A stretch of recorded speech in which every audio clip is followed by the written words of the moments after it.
Adriano aqui novamente. Fique comigo até o final, por gentileza. Queria destacar com vocês os princípios da pregação expositiva, que eu amo muito, e o quanto este modelo de pregação poderá nos levar ao avivamento através da palavra e, sobretudo, do Espírito Santo de Deus, da promessa do Espírito que nos foi dada. É uma curta demonstração da pregação expositiva no ministério de Estevão, grande Estevão. Eu amo esta passagem. Nesses anos de cristão, todas as vezes que leio sobre Estevão, como Estevão foi martirizado e, sobretudo, a sua reação, as lágrimas sempre escorrem pelo meu rosto. Isso porque há uma diferença, gente, entre ler a Bíblia de qualquer jeito, como um livro comum, e lê-la pedindo sempre o Espírito Santo para entender o que está acontecendo ali. Quando você faz isso, ele não vai só te dar entendimento, como vai fazer você ir além com a teologia. Antes de mais nada, quero lhe pedir, siga este canal, acione o sininho da notificação para ficar por dentro do que está sendo postado aqui. Comente, gente, comente, tá? Compartilhe este vídeo, indique este canal, só assim o YouTube vai entender que este canal é relevante para mais pessoas e assim vamos crescer juntos. E eu trato aqui não só da teologia, da palavra, mas da literatura e vários temas. Posso contar com você? Então dê uma pause agora, faça isto, por gentileza, desde já gratidão por sua presença. Você vai estar demonstrando gratidão a Deus, se assim o fizer. Então vamos lá? Mas sinta-se à vontade. O livro de Atos registrou um único sermão de Estevão, gente. Mas ele é suficiente para mostrar seu compromisso com a pregação expositiva, como disse acima, eu a amo. Foi um sermão histórico e narrativo, interpretando vários textos do Antigo Testamento, apresentando Jesus por meio destes textos. Ele explicou os textos e aplicou-os aos ouvintes.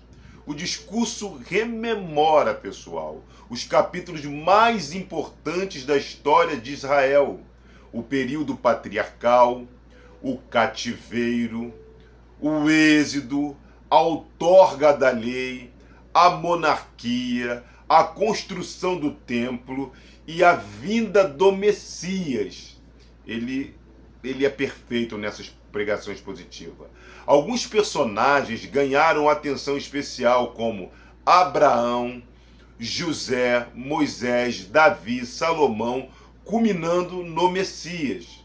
As características comuns a esses períodos patriarcal, exílio, êxodo e monarquia é que em nenhum deles a presença de Deus esteve limitada a um lugar específico. Preste atenção nisto, tá?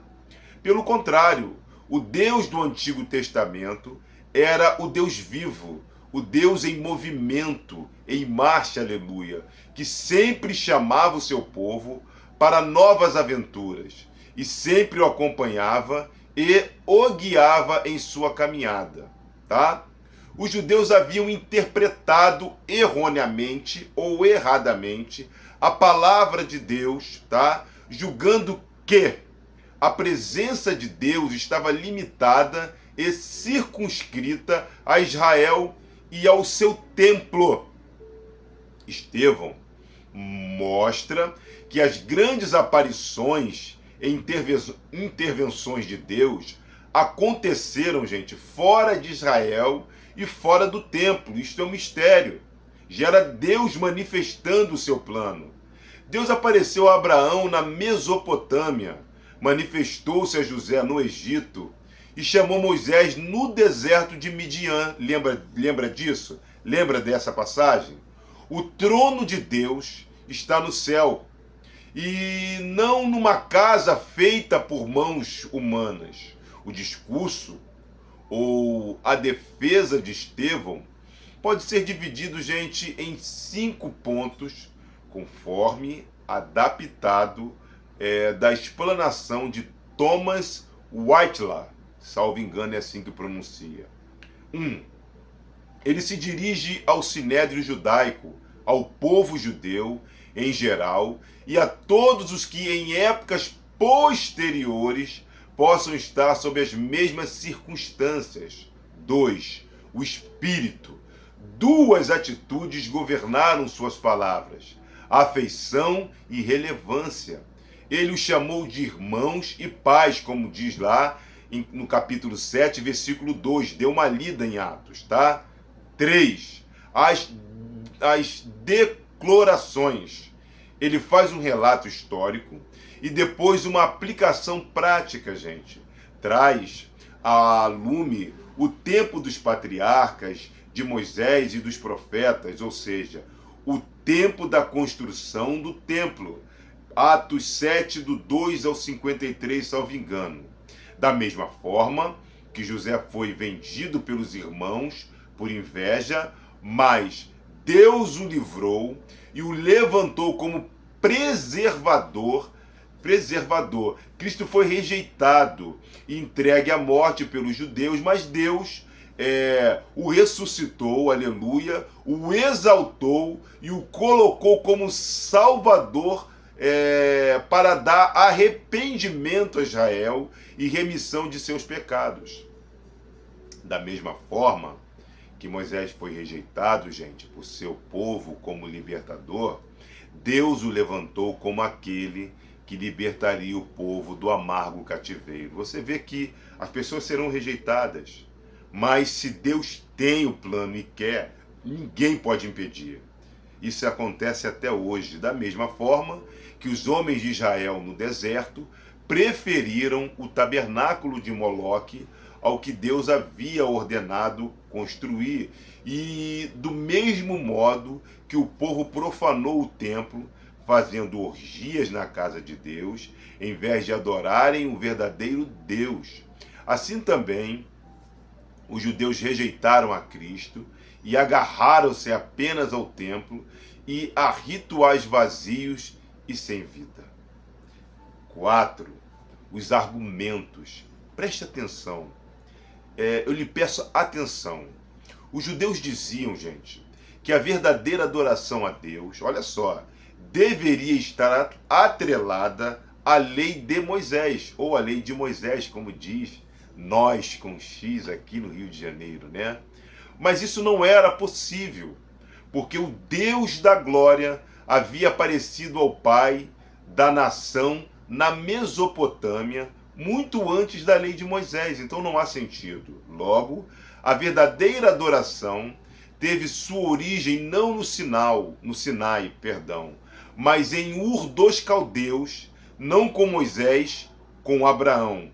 Ainda mais a promessa do Messias, que era o cerne pessoal do mosaísmo, foi dada a Abraão antes que ele tivesse descendente, ou que alguém pudesse deleitar-se na lei. Então você vê Deus trabalhando, Deus não para o tempo todo para que a sua obra aconteça.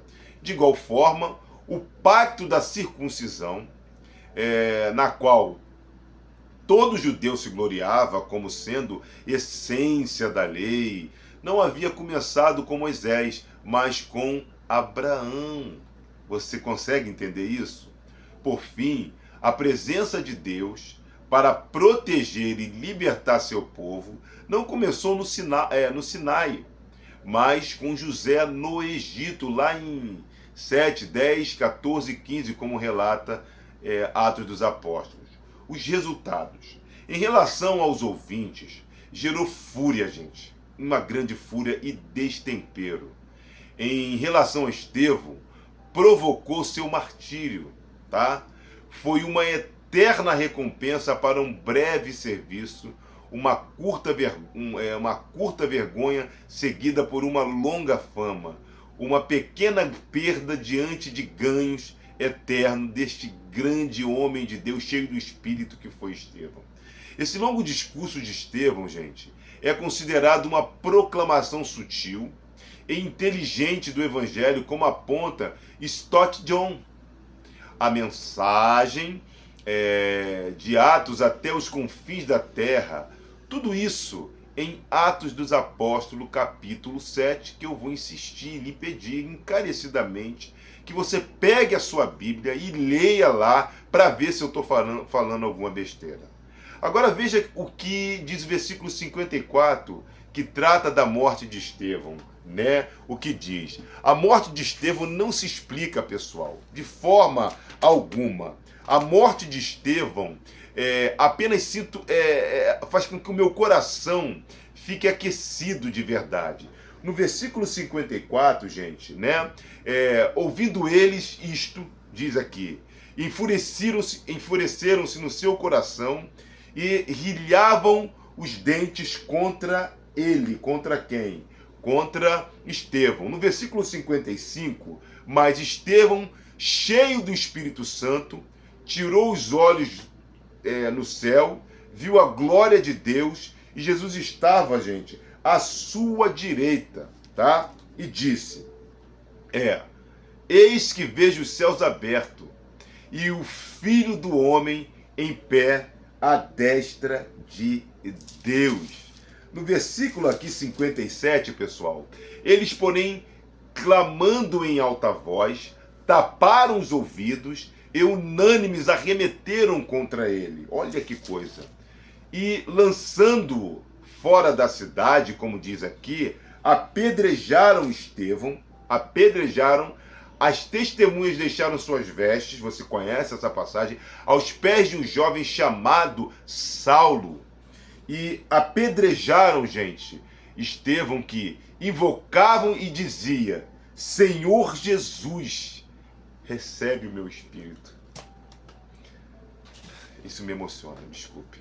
Então, ajoelhando-se lá, como diz, clamou em alta voz, Senhor, olha só, não lhes impute este pecado, e com estas palavras adormeceu e foi recebido pelo Pai.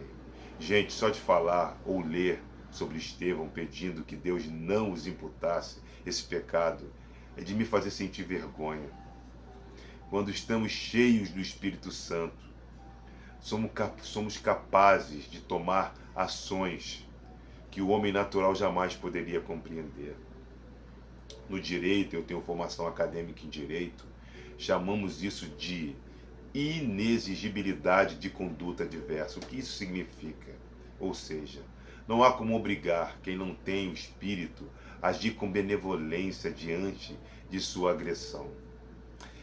Estevão cumpriu o seu papel e o seu ministério, por ele, Paulo passou a tomar o protagonismo que o evangelho precisava. Não se explica, gente, como Deus trabalha. Deus é perfeito no que faz. Deus é perfeito no que faz.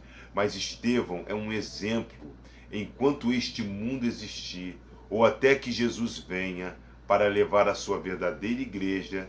Estevão será lembrado, mas é a verdadeira igreja, não a igreja sistema que hoje predomina no Brasil. Um dia espero encontrar este irmão, quando o Senhor chamar-me, vinde bendito de meu Pai. Estevão é um exemplo para todos nós, gente, do que é ser um cristão de verdade. Muitas das vezes nos enganamos, acreditamos que somos bons demais, acreditamos que somos melhores do que os outros porque jejuamos, porque oramos, porque estamos lendo a Bíblia, porque participamos de todos os cultos, mas isso não significa, gente, que você vai herdar o reino dos céus. Entende? Olha Estevão e olha para a sua vida. Eu espero te trazer ou te levar a esta reflexão, que você possa meditar lá em Atos capítulo 7, que Jesus abençoe a sua vida, compartilhe este vídeo, acione o sininho de notificação, deixe o seu comentário. Eu vou publicar no YouTube, mas também eu publico lá no TikTok, no Facebook. Então, quem for dessas redes, dê esta força. Deus abençoe você. Um beijo no coração e que você seja cheio do Espírito Santo, que eu seja cheio do Espírito Santo, assim como Estevão. Um beijo no coração de vocês e até a próxima.